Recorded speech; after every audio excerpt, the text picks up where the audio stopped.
Well, we're thankful to have Brother Chuck Northrop with us this evening.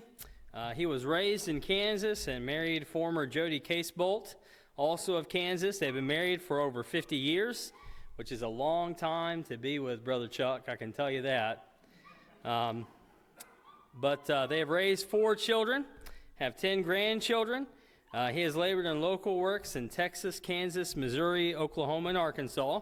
He has done both domestic and foreign missions in various places. He has written numerous articles for both local bulletins and Brotherhood publications. He's also served as an instructor in various schools of biblical studies since 1988. I don't know, I guess I've known Brother Northrop for about 12 years or so-ish, I guess. Thankful to have known him. We even had him for a gospel meeting once in Lebanon, Missouri. And so we're thankful to have him here this evening. Whenever we moved to the area, I guess I had kind of forgotten that Brother Northrop was in this area. When I found that out, I got kind of excited because we've known of him and his sound teaching for a long time. And so we're thankful for him. And I'm not going to take up any more of his time, and he's going to be speaking on Bible authority in relationship to science.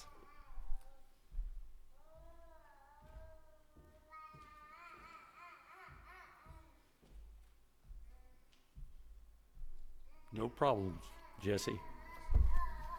I'm walking up the steps. Jesse's just a little bit older than I am, but we went to the same school. When he came, I left. But he started as a freshman, of course, and I was graduating when he came. I went to school with his brother and really enjoyed that. I was in Mexico just recently, and down in one congregation, well, we were talking about the home and using the Bible, of course, and teaching about the home and different things. And I mentioned, I think I keep hitting this thing. Hopefully it's not on the PA. But anyway, I mentioned that we had been married this summer 55 years. And I heard a whole bunch of people sigh. So I thought that was kind of interesting. But anyway, that's what they did. But I had a lady later on, a sister, in fact, an elder's wife. She said, "That's my goal, is to be married as long as you are." Okay, whatever.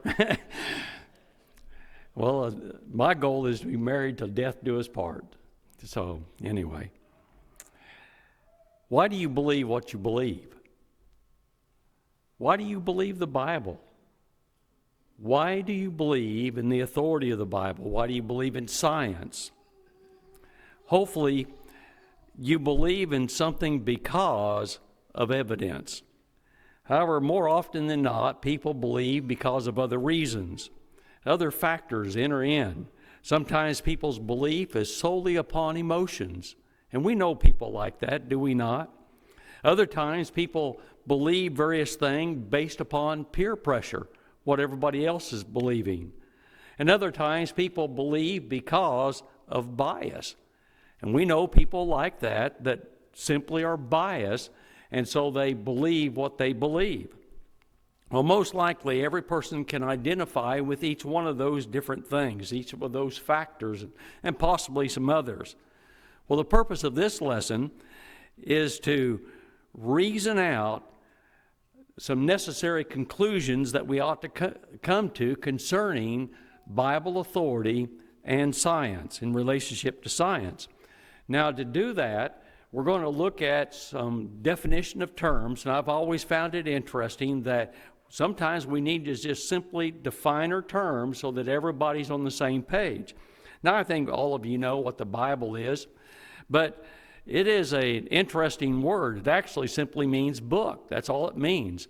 In fact, the word Bible in Russian is biblios, and a biblioteca is a bookstore. A teka is a store, and a biblioteca would be a bookstore. But they still call the Bible the Bible. But what we mean, and it's kind of unique to us in the United States, but what we mean by that particular term is what we call the sacred scripture, or what we call the Word of God. Now, there are 66 books in the Bible, as you well know, 39 in the Old Testament, 27 in the New Testament, but Bible authority in the present age rests in the pages of the New Testament. Now, the Old Testament has its purpose. There's no doubt about that. And we can study it and learn a lot of lessons from it, but we're not under the authority of the Old Testament. Now, the word authority simply means power to influence or power to command. Now, there are numerous types of sources of authority. There's governmental authority. Our President of the United States has certain authority. Ambassadors that represent him have certain authority. Then there's also authority that rests in various agencies, whether it's a government agency or another type of agency. Wow, I keep hitting this thing. I don't know if it's bothering you, but it's bothering me. But I'm going to move over here a little bit. But anyway, there's different types of authority like that. And there's authority in the person that oversees a particular work, or like the authority of an officer in the military. And there are also numerous entities over which they have authority. An officer of a foreign military does not have authority over a soldier of a different country. At least they should not have, unless they become prisoners of war or something of that nature. An administrator of a school has authority over that particular school, but that authority rests in that school. And in fact, it rests in that particular state, and he has no authority, or she has no authority in another state. And as we all know, King Charles was over here. He addressed the joint Congress one evening or one day, a joint session of Congress. But you know, King Charles has authority in Great Britain. He has authority in the UK, the United Kingdom. He has authority in other matters. And he's a very benevolent man. And if you listen to any of his speech, he sometimes can be a little bit funny. Well, you know, he doesn't have any authority in the United States. His authority rests in other places. Now, as far as definitions are concerned, we also must define science. Science is supposed to be a systematic process of study through observation, experimentation, and testing. And now, if you look at science, they go through those different steps in order to come to certain conclusions, and should go through those various steps. And it should be apparent, though, that there is a difference between true science and theoretical science.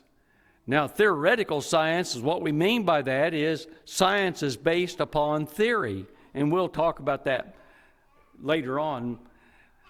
Now, there are numerous branches of science. There's physical science, which would include physics and engineering, different things like that. There's life sciences that would include the medical field and studying of animals, and can even be plant life as well. And then there's earth science. And earth science would include the study of rocks, geology, different things of that nature. Now, as far as religious authority is concerned, there's only two sources of religious authority, and we should all recognize that.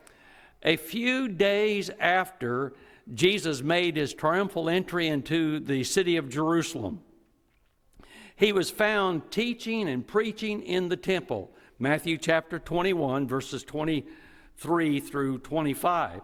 Now, while in the temple, the chief priests and the elders came up to him. They interrupted Jesus in his speaking and asked him two questions. By what authority are you doing these things? And then the second question is, who gave you that authority? Now, these questions concern Jesus, but I don't think it was just simply about his teaching at that moment. It was really about his triumphal entry. Who gave you the authority to enter into Jerusalem like you did? And it was about also what took place before his teaching, the cleansing of the temple. Who gave you the authority to cleanse the temple like you did? Well, Jesus directly proceeded to the heart of the issue, heart of the matter. And he asked this question: the baptism of John, whence was it? From heaven or from men? Now, ultimately, Jesus got to the heart of the issue, and there are only two sources of authority: heaven, which is a representative of God, and men. Well, as far as the Bible is concerned, and as far as religion is concerned, and really this could be expanded even broader than that, but that's the only two sources of authority. Now, the question then becomes, does the Bible, because let's get to the facts here, because that's why many of us are wanting to hear this lesson, and that is, does the Bible and science contradict? That's really what this lesson is about. Now, to answer that question really depends on what type of science you're talking about, whether you're talking about legitimate science, true science, or whether you're talking about this theory type of science. If we're speaking of true science, the answer is no. There's no contradiction between the Bible and true science, and we'll point out some things about that. But if we're speaking of theoretical science, which is really no science at all, then the answer is probably and most often no, or yes, it does contradict. Now, let's look at some then information about the Bible, because we need to know whether the Bible is the Word of God. Well, here's an argument that I've heard years ago and have passed it on a number of different occasions. If the Bible contains features or characteristics beyond the capabilities of men, the Bible cannot be the product of man, but must be the product of God. Now, let me repeat that and go into a little bit more detail. If the Bible contains features or characteristics beyond the capabilities of men, that simply means men are not able to produce what we have within Scripture. Now, let me illustrate that. Now, as many of you know, I've taught in different schools over the years in different places. And I've always been amazed because sometimes a student will hand in a paper, like a thesis paper or a term paper or a research paper, and I start reading this paper and I think immediately, this is not his work. This is beyond his capabilities. He doesn't talk like this. He doesn't write like this. This is beyond his research. Where did he get his information? And usually, the first thing I did was search it out. And I found it oftentimes. And in fact, this is nothing unusual. It happens in colleges and universities all the time. And they have programs that will tell you where every sentence came from. And so it's pretty easy to figure out whether he took that material. And one fellow with OABS, I called him on it. And I said, this is where you got your material. And he says, no, it wasn't. This is where I got it. But the whole point is, it wasn't his. And I knew that it wasn't his because it was beyond his capabilities. It was beyond what he was able to do. Now let's go back to our argument. If the Bible contains features or characteristics beyond the capabilities of men, then the Bible cannot be the product of man. And if it's not the product of men, it must be the product of God. Now, what are some characteristics or features of the Bible that's beyond the capabilities of men? The first is predictive prophecy. Now, predictive prophecy is simply talking about something that happened or will happen in the future, and oftentimes within Scripture, it was a short time, but sometimes it was a great distance of time. Now, Isaiah used this argument He actually used it several different times within the book of Isaiah, and if I've counted right, there's at least 6 times, and there may be some others that I've overlooked. But look over at Isaiah chapter 41, and let's read verses 21 to 23, because this is the very thing that Isaiah was talking about, is predictive prophecy. In Isaiah 41, verses 21 to 23, Isaiah wrote, "Produce your cause, saith the Lord. Bring forth your strong reasons, saith the King of Jacob. Let them bring them forth and show us what shall happen. Let them show the former things what they be, that we may consider them and know the latter end of them, and declare us things for to come." Now, he's actually talking about idols, and he's talking about the priest of idolatry. And he says, now notice he says, show us what shall happen. That's the future. And then show us from the past where you have fulfilled those past things. Well, then he went on to say, verse 23, "Show the things that are to come hereafter, that we may know that ye are gods. Yea, do good or do evil, that we may be dismayed and behold it together." Now, don't you find it interesting of how he said that? He said, not only do you show us the future and show us the past where you've prophesied concerning the future, but then just do good or bad. I mean, what does an idol do? Well, you put it on a shelf and you look at it and you worship it and do the things that people do as far as idols are concerned, but it doesn't move. In fact, Isaiah would talk about the idol quaking or quivering. And he's talking about the army that comes, and you can imagine all the horses and the chariots and different things shaking the earth, and the idol then sitting on that shelf. As the house shakes, the idol shakes. Well, that's the most that an idol does. Every major event, now listen to me, because we're talking about predictive prophecy, every major event in the life of Jesus was prophesied. Do you know that? Every major event in his life, from his birth to his death to his resurrection to his ascension, every major event is prophesied and predicted in the Old Testament. Now, prophecy is at minimum 400 years as far as Bible or messianic prophecies concerning the Messiah. Malachi, he taught about 400 years before.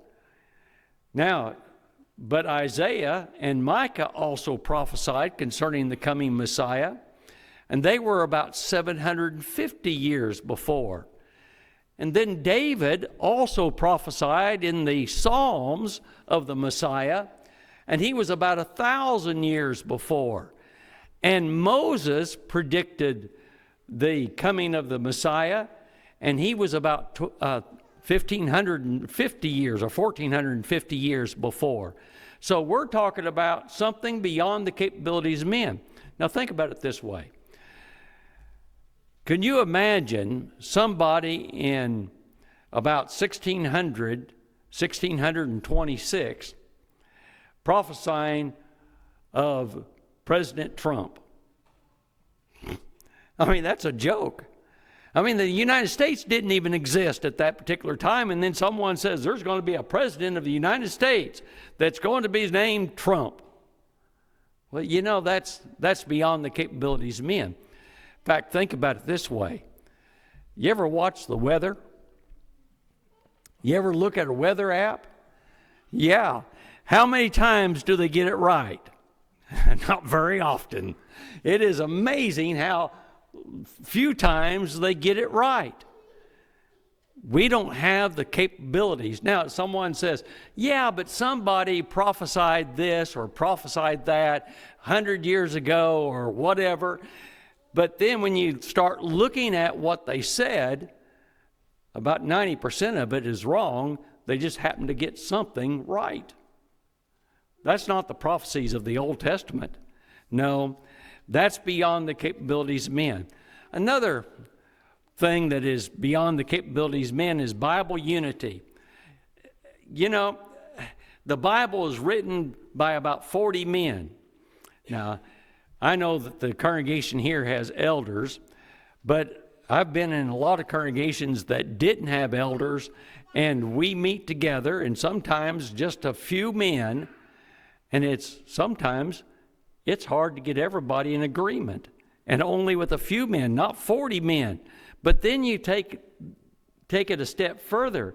I mean, we're not talking about just 40 men, over 40 men, but we're talking about over a period of about approximately 1,500 years, actually about 1,550 years from the time that Moses wrote the books of Moses and that John wrote the book of Revelation. We're talking about 1,550 years.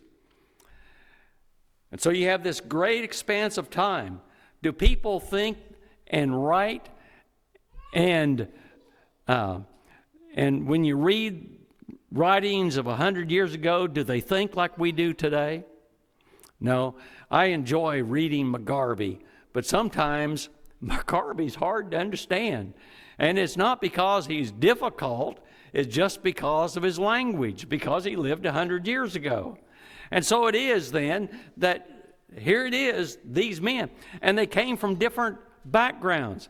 Some were shepherds, some were statesmen, some were kings, one was a physician, some were fishermen, others tax collectors, one was a cupbearer, and others were priests. And they came from all these different backgrounds. And yet, despite all the differences in origin, the Bible possesses unity. Now that's amazing. That's beyond the capabilities of men. Also, the Bible is scientific accurate. Now, the Bible is not a science book, and we need to be right up front about that. But at the same time, think about this.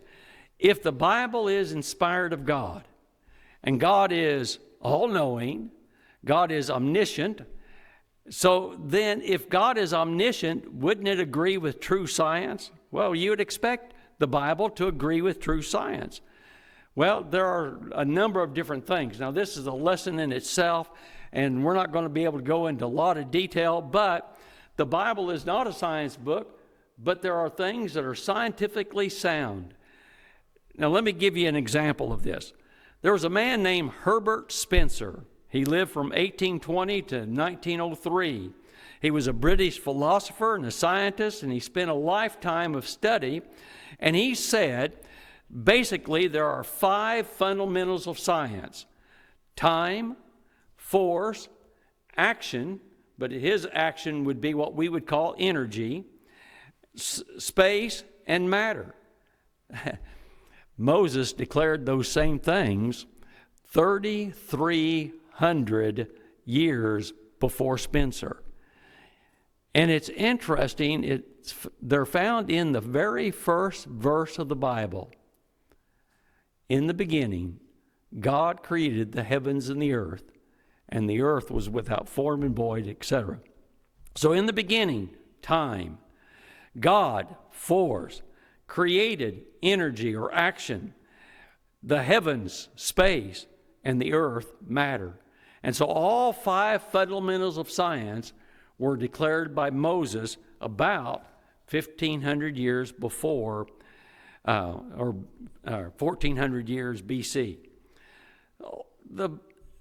Also, the Bible contains what we consider, relatively at least, some important laws. Then there are really laws of physics. And it was what we call the first and second law of thermodynamics. Now, there's more than just the 2 laws of thermodynamics, but nonetheless, the first law of thermodynamics is what we call the law of conservation in energy or matter, And it basically states that neither energy nor matter can be created or destroyed. Now, what it really amounts to is that when God created the world, that he created a certain amount of energy, a certain amount of matter, and that's all there is, period. And it never ceases. It never goes out of existence, and you cannot add to it. It's just always the same, and that's been proven numerous times.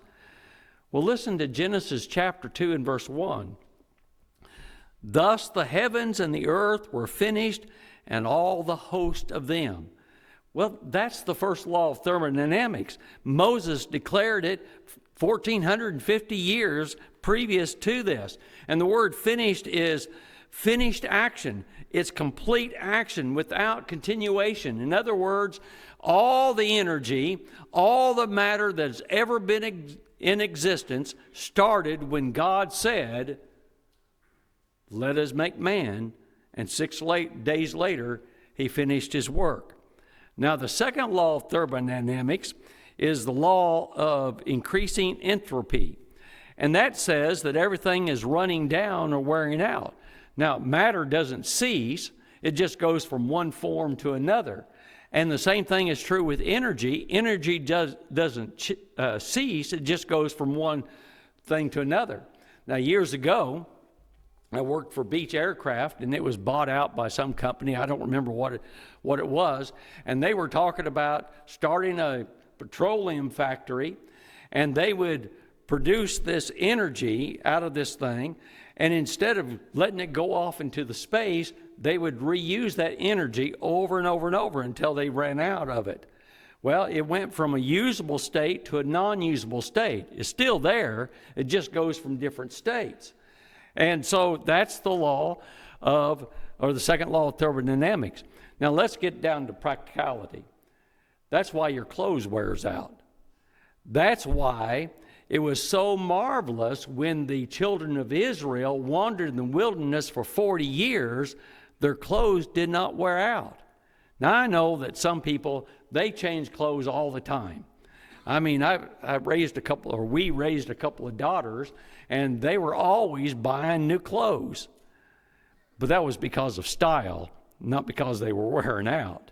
Now me, I'm not so concerned about being in style.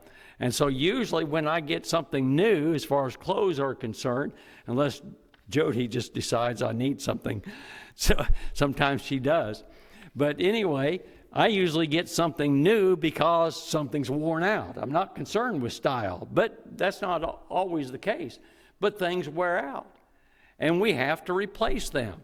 I mean, I've got a pair of jeans that I'm just going to have to get rid of. Well, they're comfortable. I like them the way they are. But one of these days, I'm just going to have to go to the clothing store and get some jeans. That's the way life is it not? That's the second law of thermodynamics. Things wear out. Well, listen to what Isaiah wrote. In Isaiah 51 in verse 6, he said, lift up your eyes to the heavens and look upon the earth beneath, for the heavens shall vanish away like smoke, and the earth shall wax old like a garment, and they shall dwell therein, shall die in like manner. But my salvation shall be forever, and my righteousness shall not be abolished. In other words, the earth is following the laws of the second law of thermodynamics and wearing out. And ultimately, of course, it's going to be destroyed by our Lord. And I don't know about you, but I take great comfort in knowing that we're not going to destroy the world. God's going to do that. Isaiah stated that then about 750 years BC, and scientists have discovered it later. Now let's look at some arguments concerning science. Now, reasonable people appreciate the advances of science, and I'm talking about true science. We have all benefited from science medically.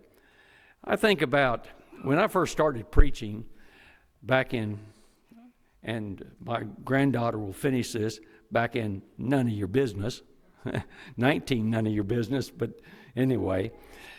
when I started preaching, there was a man that he was an older man. He had cataracts, and he had to have cataract surgery. And when they got done with the left side of his face, or his left eye, his whole face was bruised. That's the way it was back then. And some of you that are my age or older, you remember older people getting cataract surgery, and that's the way it was. When they did this cataract surgery on the right side of his face, there was another, or his right eye, there was another procedure that came out, and they had improved it so much, no bruising whatsoever. Well, you know, I just went to the eye doctor the other day, and if you're very old at all, sometimes they take your eye pressure. It's very important for them to do that. And it wasn't that many years ago, they would take this apparatus and put it on your eye. Thankfully, they would deaden your eye, but they would put that on your eye and puff of an air. And you're talking about uncomfortable. That was uncomfortable. But when I went the other day, and this has been since we've moved to Oklahoma on this particular time, but she gets this machine, and she gets it up about this far from my face, about 3 inches, and she tests that pressure. And I said, this is so much better than it used to be. You know, we appreciate science, and we appreciate the advancements of science. And then, well, again, if you're my age, you remember the old calculators. Of course, you might remember when they didn't even have calculators. But you remember the old calculators? They'd punch those buttons and have to push them hard, take that crank and crank it up, and so forth. And then what do we have now? And then what about computers? I mean, we appreciate the advancements of science. And what about the benefits of engineering? I mean, how many of us enjoy riding in our cars? And I noticed this road over here, the street, that we drive up from the main street back there, and it was repaved. I appreciated that engineering that somebody did to improve that road. And we appreciate that. But on the other hand, and especially concerning theoretical science, don't you find it rather frustrating and even contradicting? Do you remember back in the 1970s when they had a slang term for eggs? Cholesterol bullets. That's what they called them back then. And the doctors would recommend don't eat eggs or cholesterol bullets. They'll fill you full of cholesterol. Well, then they decided, well, that wasn't the case. They were good for you. Then they decided that they weren't good for you. Now they think that they're good for you again. Well, that's the contradictions that we have to put up with. And what about the age of the earth? You know, I remember, and this been a long time ago, and I remember we had a book that said the earth was 3 million, now I said it right, 3 million years old, according to that book. But then every few years, they have to double that. And you know what they're saying now? Now, I found this interesting because I found several sources that had this particular number, 4.54 billion years. Now, why 54? I don't know. I just have to take for what they say. You know, 4.54 billion years old. But then you have to ask, well, what about the origin of the earth? Because we're talking about contradictions and different things that are constantly changing about science. Well, right now, they're teaching the Big Bang again. And it has come and gone numerous times and at various times, But really, let's face the facts. The Big Bang begs the question. It doesn't get to the heart of the matter. I mean, with the Big Bang, you've got to have gas, you've got to have a source of spark, and you've got to have materials to burn. And so, that's not the beginning. It can't be the beginning. There has to be some source of those other things. But then you have others that teach spontaneous generation. That's what they called it. And it's a theory that says that matter comes from nothing. And it violates the very laws of first and second thermodynamics, but that's what they said. And one scientist says, I know it's beyond reason, but I believe it anyway. Really? Why would you believe something that's beyond reason? But that's one of those areas of science, or so-called science, theoretical science, that people believe. And it goes back and forth on these things. And others say that, well, matter is eternal. Well, once again, it goes against the first and second laws of thermodynamics. It has to start somewhere, and nothing comes from nothing, and it's clearly, the universe is clearly visible and evident. And so when you deal with science, it goes all these different ways.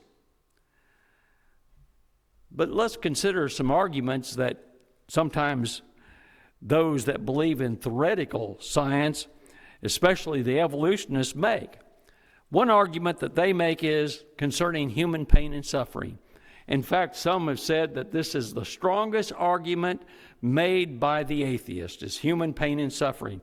And the basic argument is this: if evil exists, then God cannot exist, since he is all-loving and all-powerful. Now, that's the basic summation of their argument. Now, when you analyze that argument, if you really bring it down, it's blaming God for all the evil that are in the world, all the bad that's in the world. But who's the source of all that bad, really? Mankind. Mankind was driven out of the Garden of Eden because of sin. It was their choice. And because they were driven out of the Garden of Eden, all these things take place. And the fact is, most of the things that happen to us is because of our own poor choices. Do we blame God because of our own poor choices? Well, I hope not. But also consider this: not all bad things are really bad. Sometimes they help us to develop into better people. James chapter 1, verses 2 through 4. My brethren, count it all joy when you fall into diverse temptations, knowing this, that the trying of your faith worketh patience. But let patience have her perfect work, that ye may be perfect and entire, wanting nothing. Brethren, sometimes those bad things that happen to us brings us back to reality, such as death. And, nobody wants to face that, but we all face it all the time. And we see it constantly within our lives. But doesn't it help us to be reminded that the physical life isn't what's really important? It reminds us that the spiritual life is what's really important.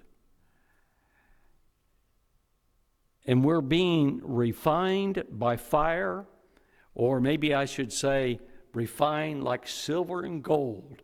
That's what bad things do for us. When we burn our hand, hopefully we wise up a little bit and we don't do it again. But, some of us, it takes a while. I mean, have you ever had something that was a little bit low and you hit your head on it, and about the third time you think, you big dummy, why don't you duck? Let's get to the point of it. And so, ultimately you learn how to do that. Here's another argument that they say, and I've heard numerous professors, or have heard from students of numerous professors, that have often said that that they claim knowledgeable men believe in evolution, and they brought about the age of science. Now, but I want you to consider some various men that you can read about that were just the opposite of that. Who discovered that tides of the ocean are caused by the rotation of men? Well, it was Johann Kepler, a theist. Who discovered liquid in a vessel carries equal pressure in all directions? Now, that's called Pascal's law, and it was Blaise Pascal, a theist, that discovered that. Who discovered the volume of gas with a constant temperature is inversely proportionate to the pressure? Robert Boyle, a theist. Who discovered white light is actually composed of colors of the rainbow? Well, Isaac Newton, a theist. Who made the first electric motor, the first dynamo, and the first transformer? Michael Faraday, a theist.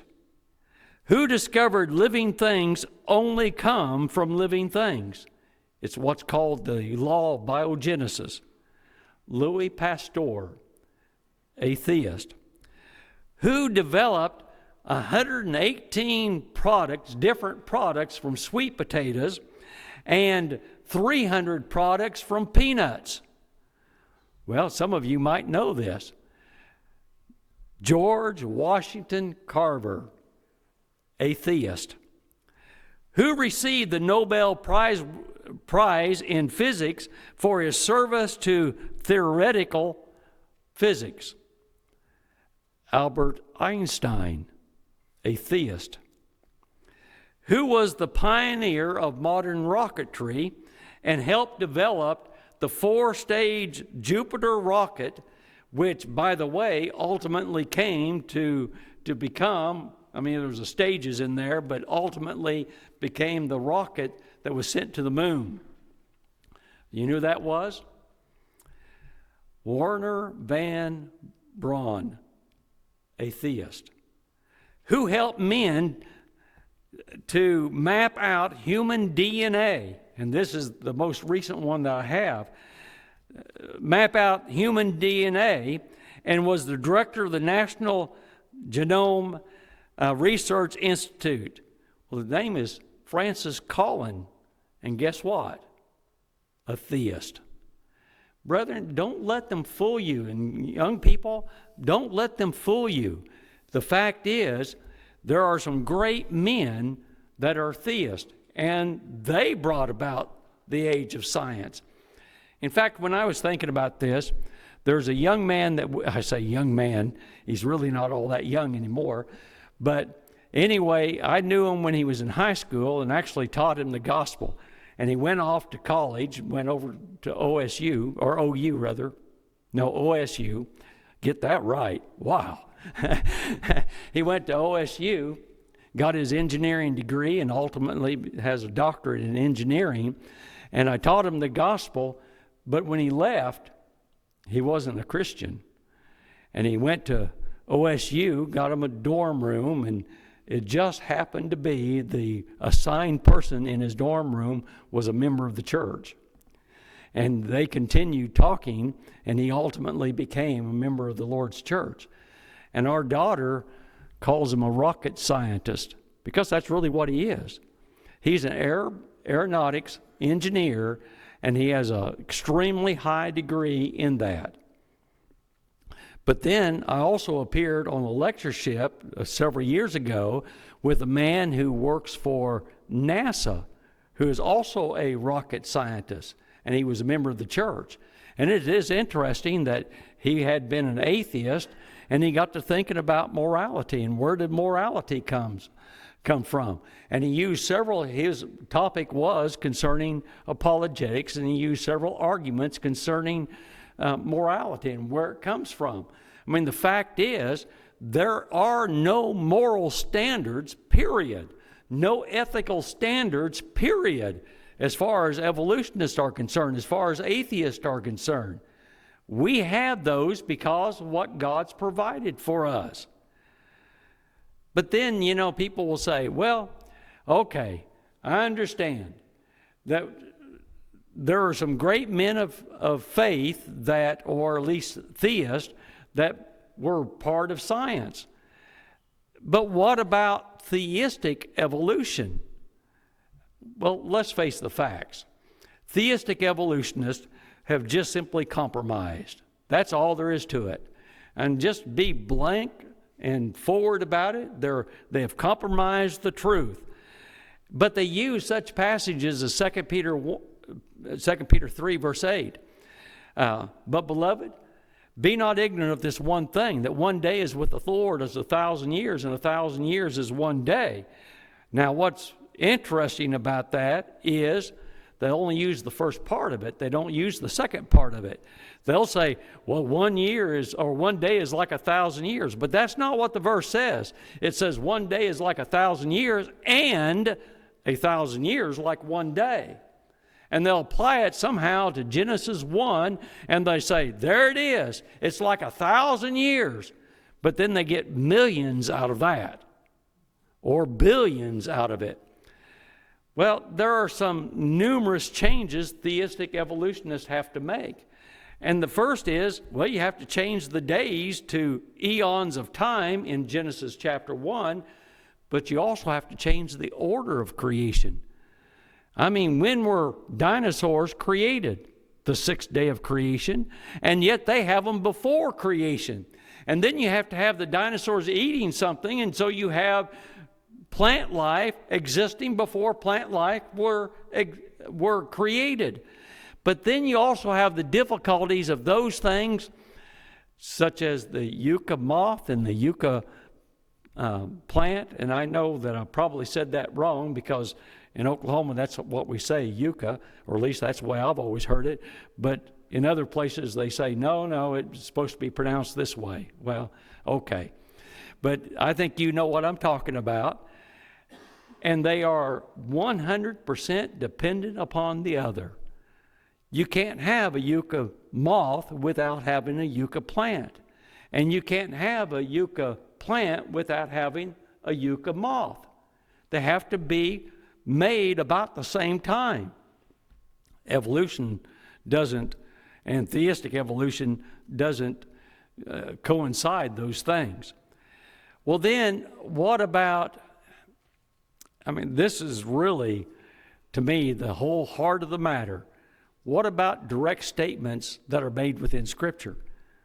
You remember Exodus 20? Exodus chapter 20 is the giving of the 10 Commandments. Moses gave the 10 Commandments. And in talking about the Sabbath day, in Exodus 20 and verse 11, he says, now listen, for in 6 days the Lord made heaven and earth, and the sea, and all that all that in them is, and rested the seventh day. Therefore the Lord blessed the Sabbath and hallowed it. In other words, Moses made it clear. 6 days, that's it. And he rested on the seventh day. 6 days. What does the theistic evolutionists do? Ignore it, I guess, or cut it out of their Bible. Well, good science and theoretical science are always changing. Objective observation knows that that's true. I'm really not that old. I'm older than some, younger than others, but in my lifetime, I've seen it numerous times. The constant changing of science. And that is the nature of true science. It's the nature of true science. Why? Because of new discoveries, new research, new development. It's always and constantly changing.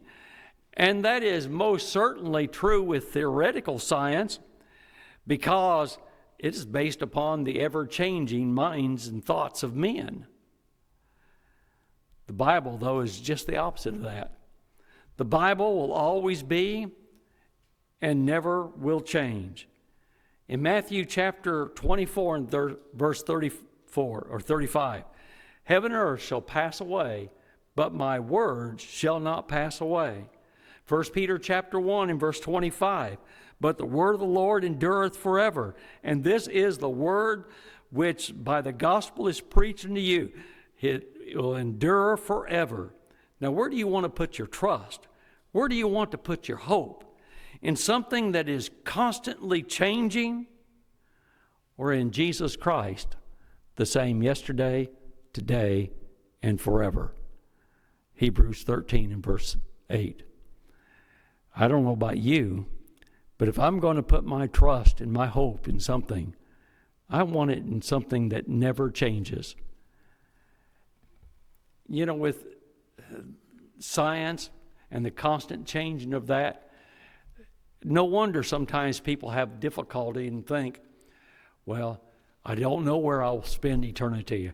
I don't know what will happen when I go into the other world. I don't know what's going to happen after death. And there's no hope. You take it away. You take the trust out. But with Christians, we know there's hope. We know that if we'll obey the gospel plan of salvation that was taught to us this evening, we know that we can have salvation. Now, which do you choose? Something ever-changing or something that stays the same? I choose the gospel of Jesus Christ. If you're subject to the invitation this evening, we invite you to come as together we stand and sing to encourage you.